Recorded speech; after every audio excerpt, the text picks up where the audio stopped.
Diqqat bilan eshiting va yaxshilab anglab oling. Shirk qayta-qayta sodir bo'ladi. Ibrohim alayhisalom butlarni sindirdi. Shunda Alloh tavhidni ochiq-oydin zohir qildi. Ammo vaqt o'tib, odamlar yana shirkka qaytishdi. Shunda Alloh Musa alayhisalomni yubordi, lekin odamlar yana shirkka qaytishdi. Keyin Alloh Iso alayhisalomni yubordi, ammo odamlar yana shirkka qaytdilar. Hatto Ka'baning atrofida 360 ta but qo'yildi. Shunda Alloh Muhammad sallallohu alayhi va sallamni yubordi. Payg'ambarimiz sallallohu alayhi va sallam odamlarni bu xavf haqida ogohlantirib, ummat yana shirkka qaytishini xabar berdilar. Aytdilarki, qiyomat qoyim bo'lmaydi toki ummatim ayrim qabilalari butlarga ibodat qilishga qaytmagunicha. Allohim qabrimni ibodat qilinadigan butga aylantirma. Bilasizmi, hozirgi vaqtda islom dunyosida nechta but bor? Allohdan o'zga ibodat qilinadigan qabrlar qancha? Allohdan boshqasiga ibodat qilinadigan mazar qubba qabrlar 22 mingdan oshadi. Ularning atrofida Ka'ba atrofida tavof qilingandek tavof qilinadi.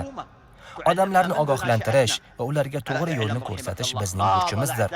Alloh bizlarga davlat va hukumat ato etdi. Biz bolaligimizdan to'g'ri e'tiqod va tavhidni o'rgandik. Biroq dushmanlar bundan g'azablandi. Hatto ba'zilari qachongacha tavhidni o'rgatishda davom etasizlar deb so'ramoqda. Bizning javobimiz aniq. Biz tavhidni targ'ib qilishni hech qachon to'xtatmaymiz.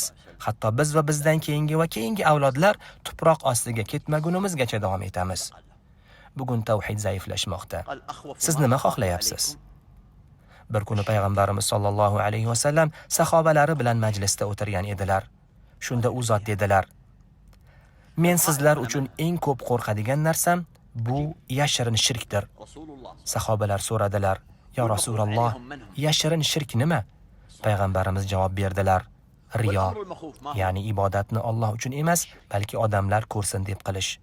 Endi savol: kim qo'rqdi? Rasululloh sallallohu alayhi va sallam. Kimlar uchun qo'rqdi? Sahobalar uchun. Qo'rqinchli narsa nima edi? Shirk. Agar payg'ambarimiz sollallohu alayhi va sallam mukammal iymon egalari bo'lgan sahobalar uchun shirkdan qo'rqib ogohlantirgan bo'lsalar, unda biz iymoni zaif va ojiz bo'lganlar o'zimiz haqimizda nima deyishimiz kerak? Allohu akbar.